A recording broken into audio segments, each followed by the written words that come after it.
is from Elena in Baltimore, USA. I think I always knew something about my life didn't line up.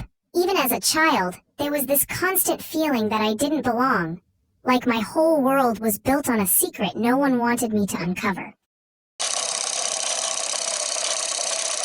At school, teachers would ask for simple things like a birth certificate or family photos for projects. I didn't have them. Whenever I brought it up at home, the woman raising me would get sharp and dismissive. "Don't ask questions you don't need the answers to," she'd snap. So I learned early that my curiosity came with consequences.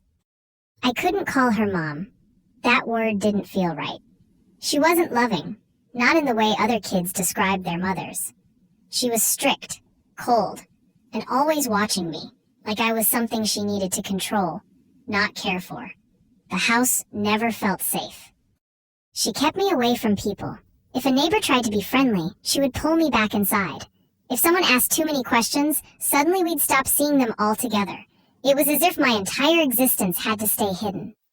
Like I was some secret she was terrified of the world finding out. The punishments were unpredictable. Sometimes it was yelling, other times it was harsher. Things that left me afraid to breathe too loud in my own room. I would lie awake at night, trying to make myself invisible, wishing I could just disappear into the walls. As I became a teenager, the control only grew stronger.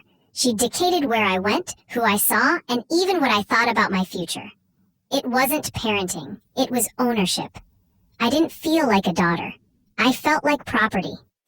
The abuse deepened in ways that still make my stomach turn when I think about it. I won't share every detail here, but I lived through things that no child should ever have to experience. I carried that shame quietly, terrified of anyone finding out. Sometimes I fantasized about running away. I pictured myself slipping out in the middle of the night, getting far enough that she couldn't reach me. But every time, reality came crashing in. I had no papers, no family I knew of, and nowhere to go. Fear kept me caged. So I learned how to play the part. I smiled when people expected me to, laughed at jokes in school, and pretended I was just another normal kid. No one around me knew that at home, I was living a life built on secrets and pain. By the time I reached my 20s, I had become an expert at hiding. I could mask anything: sadness, fear, anger. On the outside, I looked fine. On the inside, I was carrying questions so heavy, they nearly swallowed me whole. In my late 20s, I started running into problems again with paperwork. Jobs needed records, and nothing matched. Dates were off, numbers didn't make sense, and I couldn't get a straight answer about my history. It felt like I was living under a name that wasn't really mine. I got tired of the confusion. Out of desperation, I decided to take a DNA test. I thought maybe I'd get some health information or a small family connection, but what came back wasn't small at all. It shattered everything I thought I knew about myself. The results showed I wasn't who I thought I was. The family I grew up believing I came from wasn't real. I had been abducted as a toddler, stolen from my true family in New York, and hidden in Baltimore under a false identity. My whole childhood, all those missing pieces, suddenly made sense. When I finally met my biological siblings, I saw something in their eyes I'll never forget. They recognized me instantly. They had searched, wondered, and prayed for me for decades. To them, I was the little girl they had lost. To me, they were strangers who already loved me. But the hardest part was knowing the woman who raised me, the one who took me, had already passed away. She carried every answer and every chance at justice to the grave. There would be no confrontation, no trial, no chance to make her face what she did. According to the FBI's National Crime Information Center, more than 460,000 children are reported missing every year in the United States. The encouraging news is that over 90% are eventually found and safely returned home. But the other 10%, some are caught in custody disputes, and a small number are never found. Also, about 1% of missing children in the U.S. are found unalived. That may sound like a small number, but it means thousands of families live with permanent grief. If you weren't part of that statistic, You are lucky, and it's worth being grateful for the safety you've had. Anyway, after learning the truth, I thought I would feel free. But instead, I felt like a stranger to myself. Every memory from my childhood was suddenly poisoned by the knowledge that it had all been built on lies. Even moments that felt normal now carried a shadow. Reuniting with my siblings was beautiful, but also overwhelming. They embraced me with open arms, but I couldn't shake the guilt of lost years. They had birthdays, holidays, and milestones I was never there for.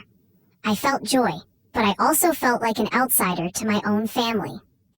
Anger became a constant companion. I was angry at her, for stealing me, for abusing me, for denying me a childhood. I was angry at the system, for not finding me sooner, and sometimes I was even angry at myself, even though I know it wasn't my fault. Those emotions don't disappear, they just live inside you. But in the middle of all that pain, something shifted. I realized silence had already stolen decades from me, and I wasn't willing to give it anymore. If I couldn't hold her accountable, I could at least make sure my voice was heard. That's when I began to speak out, to tell my story not just for me, but for others who were still lost. I started small, just telling my story in safe spaces, sharing with people who would listen. But once I realized how many others had gone through something similar, I knew I had to do more. Silence protects abusers. Speaking out protects children. I connected with organizations working to reunite missing kids with their families. I stood alongside parents who were still searching, and I saw my own family's heartbreak mirrored in their eyes. It gave me a sense of purpose, even when my own healing felt impossible. Eventually, I began to share my story publicly. I went to schools, community events, anywhere people would listen. I wanted others to understand that missing children aren't just names on flyers. They're lives, they're futures, they're people like me who grew up in someone else's shadow. I also spoke with lawmakers, pushing for more awareness and better systems to protect children. My case became part of the reason Maryland now has Missing Children's Day, a yearly reminder that behind every statistic is a family still waiting for answers. The spotlight wasn't always easy. Every time I spoke, I had to relive pieces of my past.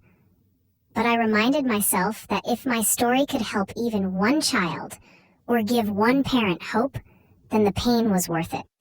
Through all this, I kept rebuilding my relationship with my siblings. They welcomed me back with love I didn't know how to accept at first. It wasn't simple. There were years we could never get back. But slowly, I began to feel like part of something real again. Some days, I still wrestle with the anger and grief. Healing isn't neat. It comes in waves. One day I feel strong, the next I'm pulled under by memories. I've learned to stop expecting closure and start focusing on growth. When people ask me if I've forgiven her, I don't know what to say. How do you forgive someone who stole your name, your family, your childhood? I don't think forgiveness is always the goal. Sometimes survival is enough.